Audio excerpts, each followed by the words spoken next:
Friends, ये जो हमारी सीरीज़ है मेरा घर का नेक्स्ट पार्ट है। अब हम इसमें देखेंगे column centre line. Column centre line जब भी हम करते हैं तो इसमें हमें कॉलम का लेआउट बनाना होता है। लेआउट बनाने के साथ साथ और भी चीज़ों पर ध्यान देना होता है, कॉलम के साइज़ और बाकी और भी डिटेल्स है।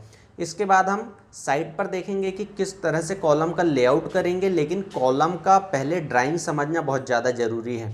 अगर आप ड्राइंग नहीं समझेंगे तो वहाँ पर यानी साइड पर आप कॉलम का लेआउट कर पाना थोड़ा सा मुश्किल हो जाता है। चलिए देख लेते हैं। सबसे पहले ये column centre line layout plan.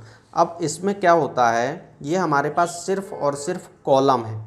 इससे पहले मैंने जैसे कि आपको फर्स्ट पार्ट में सबसे पहले दिखाया था, वो जो हमारा सबसे फर्स्ट पार्ट था, तो उसमें क्या था, प्लानिंग थी। लेकिन ये जो पार्ट है इसमें आपको सिर्फ कॉलम दिखाई दे रहे हैं, इनकी सेंटर लाइन।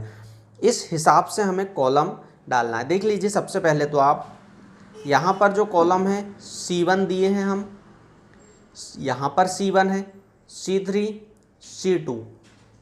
यहाँ पर आपको देखकर यानी पेपर पर आप जैसे देखोगे ड्राइंग में, तो आपको कहीं शायद कन्फ्यूज़न हो सकता है कि C1 C2 ये किस तरह से मेंशन किए गए हैं। जो इंजीनियर है उन्हें ऑलरेडी पता है। ये मार्किंग है हमारे साइज़ की। जैसे कि मैं C3 की बात करूँ तो ये हमने दिए हैं 9 इंच बाय 9 इंच का। C2 की मैं बात करूँ तो यहाँ से 12 इंच बाय 9 इंच यानी 9 इंच बाय 12 इंच का। और C3 जो है यानी कि जो हमारा C1 है ये भी 9 बाई 12 का है। अब दोनों 9-12 के हैं तो इनमें भी क्या अंतर है, तो इनमें भी हमारा रेनफोर्समेंट का अंतर आएगा। यहाँ पर आप पोजीशंस देख लीजिए। देखिए, पोजीशंस हम जैसे देखते हैं तो यहाँ पर आपको देखने को मिलेगा 11 फीट 8 इंच, 10 फीट 8 इंच हमारी ये सेंटर लाइन है। ये हमारा प्लॉट लाइन है। ये प्लॉट लाइन हमने सेट कर लिए हैं। प्लॉट लाइन हो जाती है हमारी, यहाँ से रोड हो जाती है। यहाँ पर आपको फर्स्ट जो सेंटर लाइन निकालते हैं हम 10 फीट 4 इंच, सेकंड जो है 11 फीट 8 इंच और 10 फीट 8 इंच, 11 8 10 8। इस हिसाब से हम पहले तो इस कंडीशन में हम ऐसे मार्किंग कर लेते हैं। आप ड्राइंग पर ध्यान दीजिए।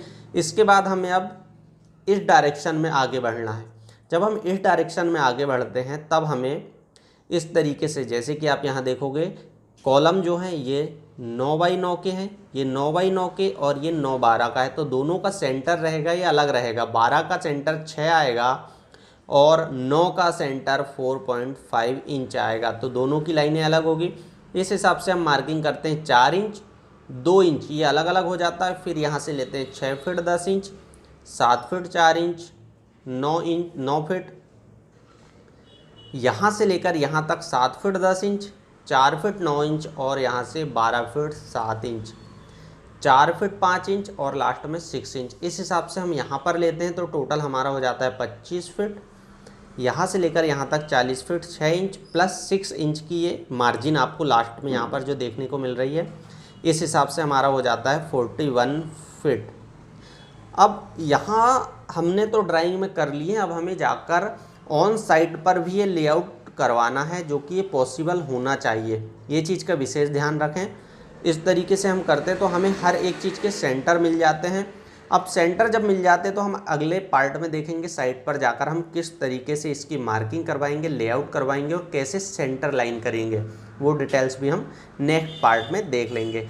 वीडियो अच्छा लगा हो तो लाइक करें, दोस्तों के साथ शेयर करें। चैनल पर पहली बार आए हैं तो सब्सक्राइब करके बेल आइकन प्रेस कर लीजिए। सीरीज़ अगर आपको अच्छी लगती हो तो अप्रिशिएट कीजिए, कमेंट्स कीजिए और हमें बताएं।